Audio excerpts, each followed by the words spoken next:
National income part 2 మనం రీసెంట్‌గా part 1 discuss చేశాము. వీడియో యూట్యూబ్‌లో ఉంది. Please do check. అండ్ ఈ వీడియో యొక్క పీడీఎఫ్ టెలిగ్రామ్ ఛానెల్‌లో అప్లోడ్ చేశాను. లింక్ డిస్క్రిప్షన్‌లో ఉంది. Please do download.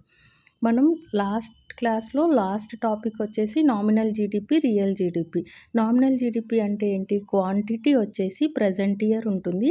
ప్రైజెస్ వచ్చేసి ప్రెజెంట్ ఇయర్ ఉంటుంది. So quantity present year, prices present year.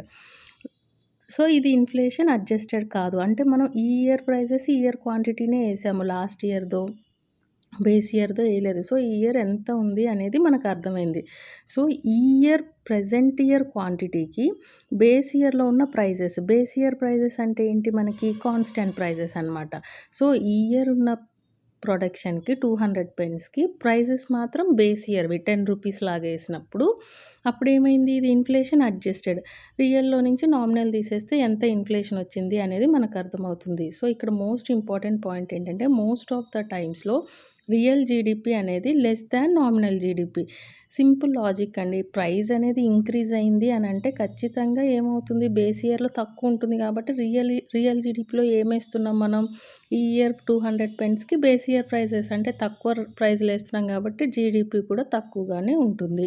So ఈ క్లారిటీ వస్తే మనం నామినల్ జీడీపీ, రియల్ జీడీపీ అనేది క్లియర్‌గా తెలుసుకున్న తర్వాత జీడీపీ డిఫ్లేటర్ అనే కాన్సెప్ట్‌లోకి వెళ్దాం. జీడీపీ డిఫ్లేటర్ అంటే ratio of nominal GDP to the real GDP. నామినల్ అంటే ఏంటి? Current year. రియల్ అంటే ఏంటి? Base year. So quantity same ఉంటుంది కాబట్టి క్వాంటిటీ క్యాన్సిల్ అయిపోయిన తర్వాత current prices by base year prices ఉంటాయి. సో ఇది పర్సంటేజెస్లో ఎక్స్ప్రెస్ చేస్తాం. 200% ఉంది అంటే ప్రైజెస్ అనేది ఆల్మోస్ట్ డబుల్ అయిపోయాయి అన్నమాట. అయితే జీడీపీ డిఫ్లేటర్ని మనం ఎందుకు యూజ్ చేస్తామంటే, ఇన్ఫ్లేషన్ని మెజర్ చేయడానికి జీడీపీ డిఫ్లేటర్ని యూజ్ చేస్తామన్నమాట. ఒకవేళ జీడీపీ డిఫ్లేటర్ వాల్యూ కనుక నెగెటివ్ వస్తే దాన్ని డీఫ్లేషన్ అంటే ప్రైజెస్ డిక్రీజ్ అవుతున్నాయి అన్నమాట. ఈ జీడీపీ డిఫ్లేటర్‌కి అదర్ నేమ్స్ కూడా ఉన్నాయి. Price deflator, implicit price deflator అన్నమాట. సో జీడీపీ డిఫ్లేటర్ అంటే ratio of nominal GDP to real GDP. Nominal జీడీపీకి, రియల్ జీడీపీకి క్వాంటిటీస్ సేమ్ ఉంటాయి. ప్రైజెస్ మాత్రం current year prices, base year prices ఉంటాయి. వాటికి రేషియో చేసి పర్సంటేజెస్లో ఎక్స్ప్రెస్ చేస్తాము. అది పాజిటివ్‌గా వస్తే ఇన్ఫ్లేషన్, నెగెటివ్‌గా వస్తే డీఫ్లేషన్ అన్నమాట. నెక్స్ట్ బేస్ ఇయర్ అంటున్నాం. అసలు ఈ బేస్ ఇయర్ ఎవరు క్యాలిక్యులేట్ చేస్తారు? ఎలా క్యాలిక్యులేట్ చేస్తారో చూసుకుంటే, బేస్ ఇయర్‌ని MOSPI డిసైడ్ చేస్తుందన్నమాట. Ministry of statistics and programme implementation వాళ్ళు డిసైడ్ చేస్తారు బేస్ ఇయర్‌ని. అయితే ఇప్పుడు మనం 2011-12ని బేస్ ఇయర్‌గా వాడుతున్నాం. అయితే 2017-18ని బేస్ ఇయర్‌గా చేంజ్ చెయ్యాలి అని మన గవర్నమెంట్ ఆఫ్ ఇండియా నుంచి ప్రపోజల్ వచ్చింది. ఎందుకు అనంటే, కొన్ని గూడ్స్ ఉన్నాయి 2011-12 తర్వాత ప్రొడ్యూస్ అవుతాయన్నమాట. ఆ గూడ్స్‌ని బేస్ ఇయర్‌లో ఒక బాస్కెట్ ఉంటదన్నమాట. కన్జంప్షన్ బాస్కెట్ అని. ఫర్ సపోజ్ ఒక ప్రొడక్ట్ ఉంది. సెల్ ఫోన్స్ అనుకుందాం. Touch pad cell phones. ఆ టచ్ ప్యాడ్ సెల్ ఫోన్స్ 2011-12 వరకు టచ్ ప్యాడ్ సెల్ ఫోన్స్ ఉన్నాయి. 2014-15లో స్మార్ట్ ఫోన్ వచ్చింది అని అజ్యూమ్ చేసుకుందాం. అప్పుడు మనం 2011-12ని గనక బాస్కెట్‌గా పెట్టుకున్నట్లయితే ఈ స్మార్ట్ ఫోన్స్ అనేవి అసలు మన జీడీపీ క్యాలిక్యులేట్‌లో అసలు ఇంక్లూడే అవ్వవన్నమాట. ఎందుకు? అది బేస్ ఇయర్‌ని మనం ఫిక్స్ చేసుకున్న తర్వాత ఇవి కొత్త ప్రొడక్ట్స్ మార్కెట్‌లోకి వచ్చాయి. అట్ ద సేమ్ టైమ్ ఇప్పుడు టచ్ ప్యాడ్ ఉన్న ఫోన్స్‌ని ఎవరు యూజ్ చేయట్లేదు. కానీ మనం ఆ ప్రొడక్షన్‌ని మాత్రమే జీడీపీలో యాడ్ చేస్తున్నాం. ఓవరాల్‌గా ఏంటంటే, న్యూ గూడ్స్‌ని ప్రొడ్యూస్ చేస్తే వాటిని యాడ్ చేయడానికి, ఓల్డ్ గూడ్స్ ఆర్ ఒబ్సిలేట్ అయిపోయిన గూడ్స్‌ని తీసేయడానికి బేస్ ఇయర్ అనే దాన్ని మనం రివైజ్ చేస్తూ ఉండాలన్నమాట. సో ఇప్పుడైతే 2011-12 ఉంది. 17-18 మార్చాలి అని ప్రపోజల్ ఉంది. So that new goods add అవుతాయి. రెడెండెంట్ గూడ్స్ వెళ్ళిపోతాయి. ఎగ్జాక్ట్ వాల్యూ ఆఫ్ జీడీపీ వస్తుంది. సో ఈ ministry of statistics and programme ఇంప్లిమెంటేషన్‌లో 2 వింగ్స్ ఉంటాయన్నమాట. ఆబ్జెక్టివ్ టైప్స్‌కి చాలా important. Statistic wing, programme implementation wing. పేరులోనే SPI పేరులో ఉన్నట్టే statistics wing, programme implementation wing. Statistic వింగ్‌లో నేషనల్ స్టాటిస్టికల్ ఆఫీస్ అని ఒక ఆఫీస్ ఉంటుంది. ఆ ఆఫీస్ కింద CSO central statistical office, NSSO national sample survey office వీళ్ళిద్దరూ NSSO స్టేట్ లెవెల్‌లో, సెంట్రల్ స్టాటిస్టికల్ ఆఫీస్ సెంట్రల్ లెవెల్‌లో వీళ్ళు డేటాని కలెక్ట్ చేసి స్టాటిస్టిక్ వింగ్‌కి ఇస్తే వాళ్ళు మినిస్ట్రీకి ఇస్తే వాళ్ళు పబ్లిష్ చేస్తారనమాట. అయితే ఇవి మనకు తెలుసు ఒక ఇయర్‌లో వచ్చేసి 4 క్వార్టర్స్ ఉంటాయని చెప్పేసి. ఆ 4 క్వార్టర్స్ ఏంటి? First April, May, June, July, August, September, October, November, December, జనవరి, ఫిబ్రవరి, March 4th quarter. So 12/4 3 months each quarter అనమాట. సో ఈచ్ క్వార్టర్‌కి జీడీపీని తయారు చేసి 4 రిపోర్ట్స్ వస్తాయి 1 ఇయర్‌లో. వీటన్నిటిని కంపైల్ చేసి సింగిల్ యాన్యువల్ రిపోర్ట్ కూడా ఇస్తుంది. ఇదంతా ఎవరు చేస్తారు? మాస్పీ, సిఎస్ఓ వాళ్ళు చేస్తారనమాట. అయితే ఇప్పుడు కంపారిజన్ ఎలా చేయాలి అనంటే క్వార్టర్ 1ని ఫస్ట్ క్వార్టర్‌ని మన ఏప్రిల్, మే, జూన్‌తో మాత్రమే కంపేర్ చేయాలి. ఈ ఫస్ట్ క్వార్టర్‌ని తీసుకొచ్చి థర్డ్ క్వార్టర్‌తో ఈ ఇయర్ ఫర్ సపోజ్ 2023, 24లో క్వార్టర్ 1ని లాస్ట్ ఇయర్‌లో 2022, 23లో ఉన్న క్వార్టర్ 1 తోటే కంపేర్ చేయాలి. అంతేగాని ఈ క్వార్టర్ 2ని క్వార్టర్ 4తో అలా కంపేర్ చేయకూడదనమాట. అయితే ఇక్కడ జనరల్‌గా న్యూస్ పేపర్‌లో కొన్ని టర్మ్స్ చూస్తాము. వాటిని క్లారిఫై చేసుకుందాం. ఏంటంటే 2019-10లో క్వార్టర్ 1లో ₹100 మన జీడీపీ అనుకుందాం. 2021లో 75, 21-22లో 97. అయితే మనందరికి తెలుసు 2021 మన కోవిడ్ ఇయర్ అని చెప్పి. అయితే మన జీడీపీ మన కెపాసిటీ వచ్చేసి ₹100 యాక్చువల్ కెపాసిటీ. కానీ కోవిడ్ అనే ఒక అన్‌ప్రెడిక్టబుల్ థింగ్ అవ్వడం వల్ల 75కి పడిపోయింది. నెక్స్ట్ ఇయర్ ఏమైంది? 97 అయింది. అయితే మనం ఏమనుకుంటాం? లాస్ట్ ఇయర్ క్వార్టర్ 1లో ₹75 ఉంది. ఇప్పుడు ₹97 అయింది. బాగా మనకి జీడీపీ గ్రోత్ వచ్చింది అని మనం అనుకుంటాం. కానీ ఇక్కడ ఒక కాన్సెప్ట్ ఉంది. దాన్నే లో బేస్ ఎఫెక్ట్ అంటారు. ఎందుకు? లో బేస్ ఎఫెక్ట్ ఎందుకొచ్చింది మనకి? కోవిడ్ వల్ల వచ్చింది. అంటే మనకు ₹100 ప్రొడ్యూస్ చేసే కెపాసిటీ ఉంది మన ఇండియన్ ఎకానమీకి. కానీ కోవిడ్ అనే ప్రాబ్లమ్ వల్ల మనం 75కి వచ్చాం. నెక్స్ట్ ఇయర్ 97 వస్తే అది సూపర్ గ్రోత్ కాదు. మీరు 100 ప్రొడ్యూస్ చేయగలరు. కానీ 97 ప్రొడ్యూస్ చేశారు. సో ఇది లో బేస్ ఎఫెక్ట్ వల్ల వచ్చిన గ్రోత్, యాక్చువల్ గ్రోత్ కాదు. అంటే యాక్చువల్ జీడీపీ కాదు అని అర్థం అనమాట. అయితే ఇక్కడ క్లారిటీ వచ్చింది కదా! ఓన్లీ సేమ్ క్వార్టర్స్‌నే కంపేర్ చేయాలి. లో బేస్ ఎఫెక్ట్ ఉందా లేదా అనేది చూసుకోవాలన్నమాట. ఇక్కడ లాస్ట్ క్లాస్‌లో చెప్పినట్లుగానే ఒక concept land, labour, capital, entrepreneurs అనేవి ఫ్యాక్టర్స్ ఆఫ్ ప్రొడక్షన్. వాటిని వాడినందుకు పే చేసేవి ఏంటివి? మనమేమో ఫ్యాక్టర్డ్ ఇన్కమ్ అన్నాం. అంటే ఇది నా పర్సన్‌కి రిసీవ్ అయింది కాబట్టి, ఒక పర్సన్ దగ్గర తీసుకున్నారు కాబట్టి ఇది ఫ్యాక్టర్ ఇన్కమ్ అయింది పర్సన్‌కి. అయితే ఇది కంపెనీకి ఏమవుతుంది? ఫ్యాక్టర్ కాస్ట్ అవుతుంది. ఇప్పుడు ఒక పర్సన్ దగ్గర నుంచి ఒక కంపెనీ ల్యాండ్‌ని తీసుకుంది. సో ఆ ల్యాండ్‌కి రెంట్‌ని పే చేస్తుంది. నేనే ల్యాండ్ ఓనర్‌ని. కంపెనీ నాకు ల్యాండ్ వాడుకున్నందుకు రెంట్ ఇస్తుంది కాబట్టి నాకది ఫ్యాక్టర్డ్ ఇన్కమ్. కంపెనీకి అదేమైంది? ఫ్యాక్టర్ కాస్ట్ అయిందనమాట. లేబర్ ఉన్నారు. లేబర్ ఎళ్లి పని చేస్తున్నారు కాబట్టి ఫ్యాక్టరీ ఓనరు లేబర్స్‌కి వేజెస్ ఇస్తారు. వేజెస్ అనేవి లేబర్‌కి ఫ్యాక్టర్డ్ ఇన్కమ్. కానీ కంపెనీ వాడికి ఏమైంది? అది ఫ్యాక్టర్ కాస్ట్ అయిందనమాట. సో ఇలా ఈ 4కి 2 సైడ్స్ నుంచి మనం చూడాలన్నమాట. మన పీపుల్ పాయింట్ ఆఫ్ వ్యూలో, ఇండస్ట్రీ పాయింట్ ఆఫ్ వ్యూలో. Industry or factory point of వ్యూలో అది ఫ్యాక్టర్ కాస్ట్ అయితే, మన పాయింట్ ఆఫ్ వ్యూలో అదేమైంది? Factored income. So factored cost అనే కాన్సెప్ట్ క్లారిటీ వస్తే మనం జీడీపీ క్యాలిక్యులేషన్‌లోకి వెళ్ళిపోదాం. ఇప్పుడు జీడీపీ అట్ ఫ్యాక్టర్డ్ కాస్ట్. మనం ఏం చెప్పాము? Market prices. జీడీపీ అంటే ఏంటి? Market value of all final goods and services produced in the economy during a financial year అన్నాం. మరి మార్కెట్ ప్రైజెస్ కదా జీడీపీలో కావాల్సింది. ఫ్యాక్టర్ కాస్ట్ గురించి ఎందుకు అంటారా? తెలుస్తుంది ఒక 2 మినిట్స్‌లో. So GDP at factor cost అంటే కనుక్కుంటాం. అంటే ఇండస్ట్రీ పాయింట్లో ఫ్యాక్టర్ కాస్ట్‌లో కనుక్కుంటాం. దాని నుంచి దానికి ప్రొడక్షన్ ట్యాక్సెస్‌ని యాడ్ చేస్తాం. ప్రొడక్షన్ ట్యాక్సెస్ అనేది very important. Volume of production మీద డిపెండ్ అయి ఉండదు. వాల్యూమ్ ఉంది. ఒక కార్ కంపెనీ ఉంది. ఎలక్ట్రిక్ కార్ కంపెనీ ఉంది. అది 1 కార్ ప్రొడ్యూస్ చేసినా 1,00,000 ప్రొడక్షన్ ట్యాక్స్ పే చేయాలి. 100 కార్స్‌ని ప్రొడ్యూస్ చేసినా 1,00,000 పే చేయాలి. ఎందుకంటే అది ప్రొడక్షన్ ట్యాక్స్. వాల్యూమ్ సంబంధం లేదు. మీరు 100 ప్రొడ్యూస్ చేశారా, 1000 ప్రొడ్యూస్ చేశారా అనేది లేదు. అయితే ప్రొడక్షన్ సబ్సిడీస్. ప్రొడక్షన్ ఉంది. ఇప్పుడు ఎలక్ట్రిక్ కార్ కంపెనీ పెడితే మేము 30% సబ్సిడీ ఇస్తాము. అంటే మీరు ఆ కంపెనీ పెట్టి 1000 ప్రొడ్యూస్ చేయండి, లక్షలు ప్రొడ్యూస్ చేయండి. బట్ మా సబ్సిడీ మాత్రం 30% అనిందనుకోండి. అది వాల్యూమ్‌తో సంబంధం ఉండదనమాట. ప్రొడక్షన్ అనేది వాల్యూమ్‌తో సంబంధం ఉండదు. సో, ఇలా ప్రొడక్షన్ టాక్సెస్‌ని యాడ్ చేసి ప్రొడక్షన్ సబ్సిడీస్‌ని మైనస్ చేస్తే మనకొచ్చేది జీడీపీ అట్ బేసిక్ ప్రైజెస్.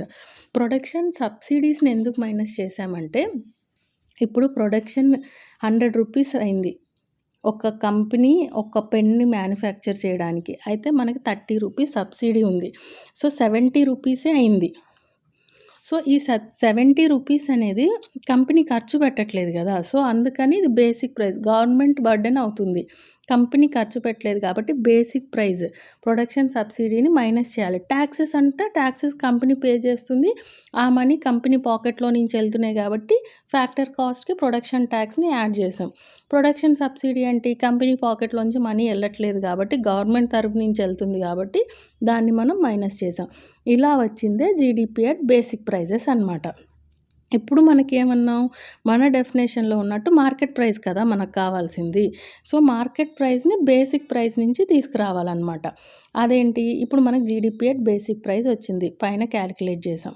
దానికి ప్రొడక్ట్ ట్యాక్స్ అంటే ప్రొడక్ట్ అంటే ఒక్కటి. ఒక సెల్ ఫోన్, ఒక పెన్, ఒక కార్ అలా. సో, ప్రొడక్ట్ ట్యాక్సెస్‌ని యాడ్ చేయాలి. ప్రొడక్ట్ సబ్సిడీస్‌ని మైనస్ చేయాలి. అయితే ప్రొడక్ట్ సబ్సిడీస్ అంటే ఏం లేదు. ఇప్పుడు ఒక బయ్యర్ ఉన్నాడు. ఈ రిక్షా ఆర్ ఈ వెహికల్ ఉంది. దాన్ని మనం జనాలందరూ కొనాలని చెప్పి గవర్నమెంట్ ఏం చేసింది, బయ్యర్స్‌కి సబ్సిడీ ఇచ్చింది. మీరు 1,00,000 ఉన్న ఈ రిక్షాని ఆర్ ఈ వెహికల్‌ని కొనుక్కున్నట్లయితే మీరు 1,00,000 కట్టవసరం లేదు. 70,000 కడితే చాలు అని. సో, ఈ ప్రొడక్ట్ సబ్సిడీని మైనస్ చేసాం. ఎందుకు, బయ్యర్ జేబులో నుంచి మనీ వెళ్ళట్లేదు. అలా అని ప్రొడ్యూసర్ జేబులో నుంచి కూడా ప్రొడ్యూసర్‌కొస్తాయి. గవర్నమెంట్ పే చేస్తుంది. సో, ఇక్కడ గవర్నమెంట్ పే చేస్తుంది కాబట్టి దీన్ని మనం మైనస్ చేసాం. ప్రొడక్ట్ ట్యాక్సెస్ అనేది ఇప్పుడు కంపెనీ వాడు మ్యానుఫ్యాక్చర్ చేస్తాడు. ప్రొడక్షన్ ట్యాక్స్ కడతాడు. సో, ఆ ప్రొడక్షన్ ట్యాక్స్‌ని అన్నిటి మీద డిస్ట్రిబ్యూట్ చేస్తాడు ప్రొడక్ట్ ట్యాక్సెస్‌కి. సో, ఇది వాల్యూమ్ డిపెండెంట్ అనమాట. ఒక్కదానికి ఎంత ట్యాక్స్ అనేది ప్రొడక్ట్ ట్యాక్స్. ప్రొడక్షన్ ట్యాక్స్ అంటే వాల్యూమ్‌తో సంబంధం లేదు. సో, ప్రొడక్ట్ ట్యాక్సెస్‌ని యాడ్ చేసి ప్రొడక్ట్ సబ్సిడీస్‌ని మైనస్ చేస్తే వచ్చేదే GDP at market price. So, ఈ డెఫినేషన్ క్లారిటీ వచ్చింది కదా! సో, మనం ఇప్పుడు జీడీపీ డెఫినేషన్‌లో ఉన్నట్టు market value of all final goods and service అన్నారు కదా! ఆ మార్కెట్ వాల్యూ అంటే ఏంటి, మార్కెట్ ప్రైస్. ఈ మార్కెట్ ప్రైస్‌ని ఎలా వస్తాం, ఫస్ట్ ఫ్యాక్టర్ కాస్ట్. ఈ ఫ్యాక్టర్ కాస్ట్‌కి ప్రొడక్ట్ ట్యాక్స్ యాడ్ చేసి ప్రొడక్షన్ సబ్సిడీస్‌ని మైనస్ చేస్తే వచ్చేదే బేసిక్ ప్రైస్. ఓకే. ఈ బేసిక్ ప్రైస్‌కి మనం ఏం చేస్తున్నాం, ప్రొడక్ట్ ట్యాక్స్‌ని యాడ్ చేస్తున్నాం. ప్రొడక్షన్ సబ్సిడీని మైనస్ చేస్తున్నాం. వచ్చేదే మార్కెట్ ప్రైస్ అనమాట. సో, ఇలా వచ్చేసింది. ఇలా అరైవ్ అయ్యాం మనం. మార్కెట్ వాల్యూ అని ఉంది కదా జీడీపీ డెఫినేషన్‌లో. ఆ మార్కెట్ వాల్యూ అనే కాన్సెప్ట్ క్లియర్ అయిందనమాట. జీడీపీ డిఫ్లేటర్ కూడా క్లియర్ అయిపోయింది. సో, ఇప్పుడు నేషనల్ ఇన్కమ్ అకౌంటింగ్‌లో అసలు నేషనల్ ఇన్కమ్‌ని ఎలా క్యాలిక్యులేట్ చేస్తారు? 3 డిఫరెంట్ మెథడ్స్ ఉన్నాయి. Expenditure method, income method, production method. ఈ 3 డిఫరెన్స్ మెథడ్‌లో కామన్ థింగ్ ఏం లేదండి. ఒక ఇండస్ట్రీ ఉంది ఆర్ ఒక ఫర్మ్ ఉంది. వీళ్ళు కార్స్‌ని ప్రొడ్యూస్ చేశారు అనుకుందాం. అవుట్‌పుట్. ఈ కార్స్‌ని ప్రొడ్యూస్ చేయడానికి ఇండస్ట్రీ ప్రొడ్యూస్ చేయదు. దానికి రా మెటీరియల్స్ కావాలి, లేబర్ కావాలి, అందరు కావాలి. సో, వీళ్ళెవరు, హౌస్ హోల్డ్స్ ఆర్ పీపుల్. ఈ ఫర్మ్ ఏంటి, అవుట్‌పుట్ ఇస్తుంది, ఇన్కమ్ కూడా ఇస్తుంది. హౌస్ హోల్డ్స్‌కి ఇన్కమ్ కూడా ఇస్తుంది. ఈ హౌస్ హోల్డ్స్ ఏం చేస్తారు, ఈ డబ్బులు తీసుకెళ్ళి ఈ కంపెనీ ప్రొడ్యూస్ చేసిన అవుట్‌పుట్ మీదనే ఖర్చు పెడతారనమాట. సో, ఇప్పుడు ఏమైంది, ఒక సర్క్యులర్. ఈ అవుట్‌పుట్ మీద ఖర్చు పెట్టేసరికి ఈ డబ్బులన్నీ ఎవరికెళ్తున్నాయి, ఫర్మ్‌కెళ్తున్నాయి. సో, ఫర్మ్ వీళ్ళకిచ్చే మనీ ఏంటి, ఇన్కమ్. ఇది వీడి అవుట్‌పుట్. ఈ ఇన్కమ్‌ని వీళ్ళేం చేస్తున్నారు, ఇన్కమ్ మెథడ్, ఎక్స్‌పెండిచర్ మెథడ్. వీడికి మళ్ళీ తిరిగి డబ్బులెళ్తున్నాయి గదా! ఈ అవుట్‌పుట్, ఈ జనాలే వీడిచ్చిన డబ్బులతోటే ఈ అవుట్‌పుట్ మీద ఎక్స్‌పెండిచర్ చేస్తున్నారు కాబట్టి, ఈ డబ్బులన్నీ ఆ కంపెనీకెళ్తున్నాయి కాబట్టి ఇది ప్రొడక్షన్ మెథడ్. ఇదొక సర్క్యులర్ అనమాట. Income method, expenditure method, production method. ఏ వేలో క్యాలిక్యులేట్ చేసినా ఆల్మోస్ట్ సేమ్‌గా వస్తుందనమాట వాల్యూ అనేది. సో, ఇన్కమ్ మెథడ్‌లో ఇందాక చెప్పినట్టే ఒక హౌస్ హోల్డ్ ఉన్నాడు, ఒక బిజినెస్ ఫర్మ్ ఉంది. ఈ హౌస్ హోల్డ్ ఏమేమి ఇవ్వగలడు, తన ల్యాండ్ ఇవ్వగలడు, అయితే అతను వెళ్ళి పని చేయగలడు, లేకపోతే కొంచెం డబ్బుని లోన్గా అయినా ఇవ్వగలడు ఆ ఇండస్ట్రియలిస్ట్కి. ఒక ఎంటర్‌ప్రెన్యూర్ అతనే సొంతగా అయినా పెట్టుకోగలడు. ఇప్పుడు ల్యాండ్ ఇస్తే రెంట్ వస్తుంది, వెళ్ళి పని చేస్తే వేజెస్ ఆర్ శాలరీస్ వస్తాయి, లేదు డబ్బులు వడ్డీకి ఇస్తే ఇంట్రెస్ట్ వస్తుంది. ఎంటర్‌ప్రెన్యూర్‌గా అతనే పని చేస్తే ప్రాఫిట్ వస్తుంది. సో ఇవన్నీ ఏంటి ఫ్యాక్టర్స్ ఆఫ్ ప్రొడక్షన్, ఇదంతా ఫ్యాక్టర్ పేమెంట్. సో ఇటు నుంచి ఇటు వెళ్ళే ఈ మనీ మొత్తం ఏంటంటే ఇన్కమ్. ఓకే, మనం కావాల్సింది ఇప్పుడు ఇన్కమ్ మెథడ్లో ఉన్నాం కాబట్టి wages plus interest plus profit plus rent, ఇవన్నీ income sources. Plus mixed income. ఈ మిక్స్డ్ ఇన్కమ్ చాలా ఇంపార్టెంట్ అండ్ చాలా కాంప్లెక్స్ ఫ్యాక్టర్ అనమాట. ఈ ఇన్కమ్ మెథడ్ ద్వారా ఇన్కమ్ని క్యాల్కులేట్ చేయడంలో ఒక సెల్ఫ్ ఎంప్లాయిడ్ పర్సన్ ఉన్నాడు, అతనికి రకరకాలుగా ఇన్కమ్ వస్తుందన్నమాట. బార్బర్, అలా గ్రోసరీ స్టోర్, లేకపోతే చిన్న చిన్న ఇండస్ట్రీస్ పెట్టుకునే వాళ్ళు, వాళ్ళందరూ. సో ఈ మిక్స్డ్ ఇన్కమ్ మన ఇండియాలో ఇన్ఫార్మల్ సెక్టర్ చాలా ఎక్కువ ఉంది కాబట్టి త్రూ ఇన్కమ్ మెథడ్ మనం జీడిపిని క్యాల్కులేట్ చేయడం చాలా కష్టం. ఎందుకంటే మిక్స్డ్ ఇన్కమ్ అనేది చాలా కాంప్లెక్స్గా ఉంటుంది, యాక్యురేట్గా క్యాల్కులేట్ చేయడం చాలా కష్టం అనమాట. సో ఇన్కమ్ మెథడ్లో ఇలా మన ఇండియాలో ఉన్న అందరు సిటిజన్స్కి వచ్చిన అంత ఇన్కమ్ని యాడ్ చేసి దానికి మిక్స్డ్ ఇన్కమ్ని కూడా యాడ్ చేస్తే ఇన్కమ్ మెథడ్ ద్వారా జీడిపిని క్యాల్కులేట్ చేస్తారనమాట. Next production method, very very important. Expenditure method, ఈ మెథడ్ ద్వారానే మనం జీడిపిని క్యాల్కులేట్ చేస్తూ ఉంటాం.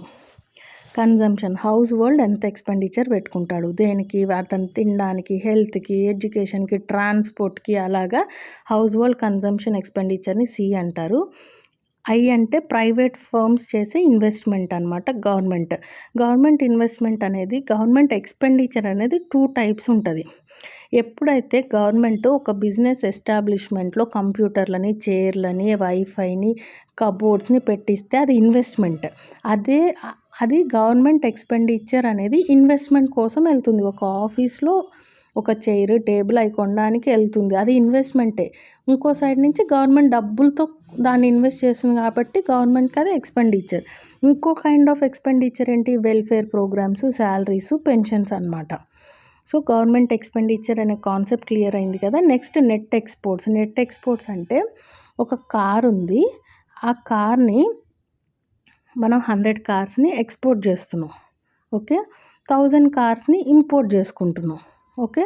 నెట్ ఏంటి, ఎక్స్పోర్ట్ మైనస్ ఇంపోర్ట్ని నెట్ అంటారు. సో మైనస్ నెట్ వాల్యూ అనేది ఇది ఎప్పుడు మైనస్గానే ఉంటుంది మనకి. ఎందుకంటే మనందరికీ తెలుసు మన ఇండియా యొక్క ఎక్స్పోర్ట్స్ చాలా తక్కువ అని. సో ఈ మెథడ్ ద్వారా, ఎక్స్పెండిచర్ మెథడ్ ద్వారా మనం జీడిపిని క్యాల్కులేట్ చేస్తే మనకి నెగటివ్ వాల్యూ వస్తుంది అనమాట. సో నెక్స్ట్ ప్రొడక్షన్ మెథడ్లో ఏం లేదు, వాల్యూ అడిషన్ జరుగుతుంది. ఫర్ సపోజ్ ఒక కార్ కంపెనీ వాడికి స్టీల్ ఆర్ ఐరన్ కావాలి, ప్లాస్టిక్ కావాలి, for body, internal body, tyres కావాలి, ఎలక్ట్రిక్ వైర్స్, బ్యాటరీలు అవన్నీ కావాలి. ఇవన్నీ ఒక 3 లక్షలు పెట్టి కొనుక్కున్నాడు. దీన్ని ఒక కార్గా అసెంబుల్ చేసి మార్కెట్లోకి 10 lakhs అని ఒక ప్రైస్ని ఫిక్స్ చేసి రిలీజ్ చేస్తారనమాట. సో 3 lakhs అతను ఖర్చు పెట్టి రా మెటీరియల్స్ని కొనుక్కొని దానికి లేబర్కి జీతాలు ఇచ్చి ఆ కంపెనీ యొక్క రెంట్ అవన్నీ పోను అతని ఖర్చులన్నీ కలుపుకొని అతని ప్రాఫిట్ మార్జిన్ కలుపుకొని 10 lakhs అనే ప్రైస్ని ఫిక్స్ చేశాడు. సో ఇక్కడ 7 lakhs ఏం జరిగింది, వాల్యూ అడిషన్ జరిగిందనమాట. అంటే 3 లక్షలు ఉన్న వస్తువులు తీసుకొని 10 లక్షల రూపాయల వస్తువుని తయారు చేశాడు. సో 7 lakhs అనేది వాల్యూ అడిషన్ జరిగింది. సో ప్రొడక్షన్ మెథడ్లో ఒక్కొక్క ఫర్మ్ నుంచి ఎంత వాల్యూ అడిషన్ జరిగింది అనేదాన్ని వీళ్ళు క్యాలిక్యులేట్ చేస్తారనమాట. ఇప్పుడు ఈ 3 మెథడ్స్ని ఒక ఫ్లో చార్ట్ లాగా చూసుకున్నట్లయితే, ఈ హౌస్ హోల్డ్ ఈ ఫర్మ్కి ఏం ప్రొవైడ్ చేస్తాడు, ల్యాండ్, లేబర్, క్యాపిటల్. ఈ ప్రొవైడ్ చేసినందుకు ఈ ఫర్మ్ ఏం చేస్తుంది, వీళ్ళకి ల్యాండ్ ఇచ్చినోడికి రెంట్, లేబర్ ఇచ్చినోడికి వేజ్, క్యాపిటల్కి ఇంట్రెస్ట్, ఎంటర్‌ప్రెన్యూర్ ప్రాఫిట్ ఇస్తుంది. ఈ హౌస్ హోల్డ్ ఈ డబ్బులన్నిటిని తీసుకొని ఏం చేస్తాడు, పర్చేస్ చేస్తాడు. ఇదేమైంది, ఎక్స్పెండిచర్ మెథడ్ అయింది. ఈ పర్చేస్ చేసినందుకు డబ్బులు వస్తాయి కదా,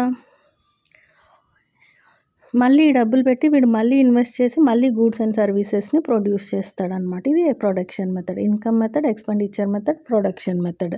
నెక్స్ట్ గ్రాస్ వాల్యూ యాడెడ్. ఇందాక వాల్యూ అడిషన్ జరిగిందన్నారు కదా, ఇప్పుడు ఎంత గ్రాస్గా ఎంత వాల్యూ అడిషన్ జరిగింది అనేది చూస్తే, ఒక బేకరీ ఉంది.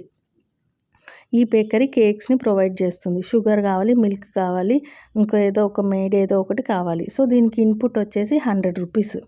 బయట కేక్‌లో వచ్చేసి ఏమైంది రూ. 200 అయింది. ఎంత రేట్ రూ. 100 పెట్టి రూ. 200 మార్కెట్‌లో రేట్‌ని ఫిక్స్ చేశాడు. అతని ప్రాఫిట్ అన్నీ ఫిక్స్ అయ్యి. సో, గ్రాస్ వాల్యూ అడిషన్ ఏమైంది రూ. 100 అయింది.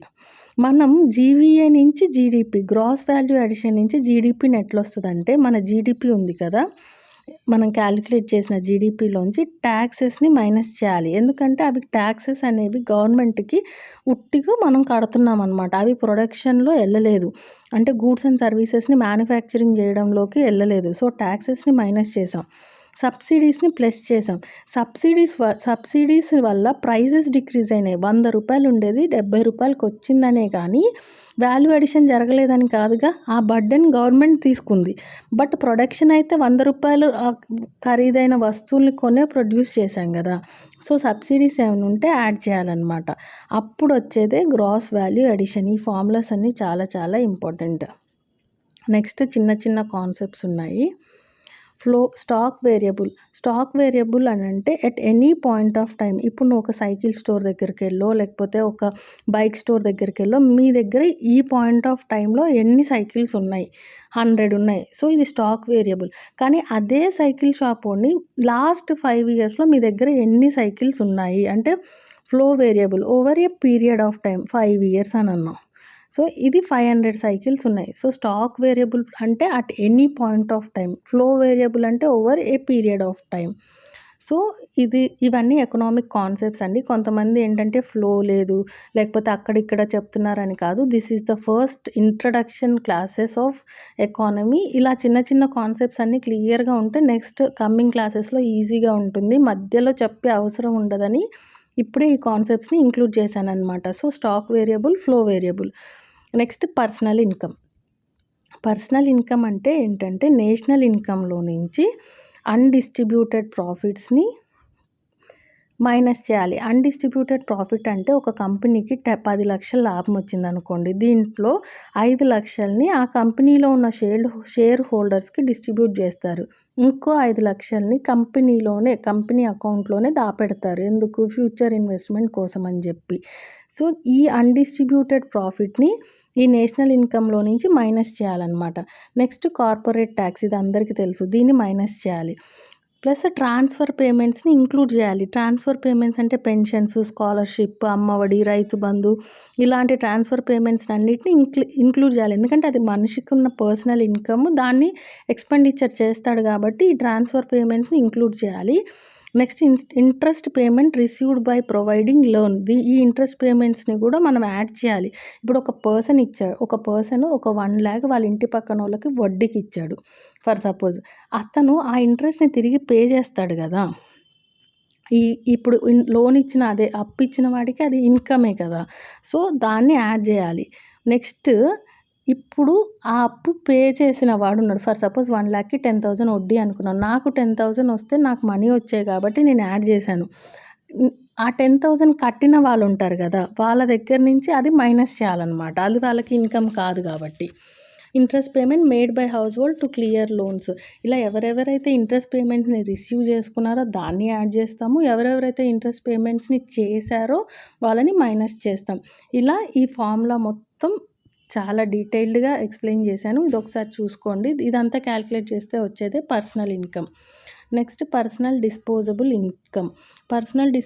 ఇన్కమ్ అంటే మనకు పర్సనల్ ఇన్కమ్ ఉంది. దాంట్లో నుంచి పర్సనల్ ట్యాక్స్ పేమెంట్స్ ఉంటాయి. House tax, property tax, water tax అలా పర్సనల్ ట్యాక్స్ పేమెంట్‌ని మైనస్ చేయాలి. నాన్ ట్యాక్స్ పేమెంట్‌ని చలాన్స్, ఫైన్స్ కడుతుంటాం కదా! వాటినన్నిటిని మైనస్ చేశాక నెట్ హ్యాండ్‌లో వచ్చిందే personal disposable income. Next national disposable income NNP at market price. Net national product at market ప్రైస్కి other current transfers from rest of the world. ఎవరు చేస్తారు current transfers? Grants, AIDS, gifts వస్తాయి కదా other countries organisations నుంచి. వాటినన్నిటిని కూడా మనం add చేసుకుంటే national disposable income వస్తుంది. Next final concept personal disposable income. Personal disposable income అంటే total income or national income by total population. ఒక 10,000 ఉంది మన నేషనల్ ఇన్కమ్. దానికి 1 crore పాపులేషన్. సో ఒక్కొక్క పర్సన్‌కి ఎంత ఇన్కమ్ ఉంది పర్ హెడ్ అనేది. సో ఇది చాలా ఇంపార్టెంట్ అనమాట. లివింగ్ స్టాండర్డ్స్‌ని, అన్‌ఎంప్లాయ్‌మెంట్‌ని, పావర్టీని అన్నిటిని ఎస్టిమేట్ చేసుకోవడానికి. That's all for today. If there is any doubts please do comment. Thank you.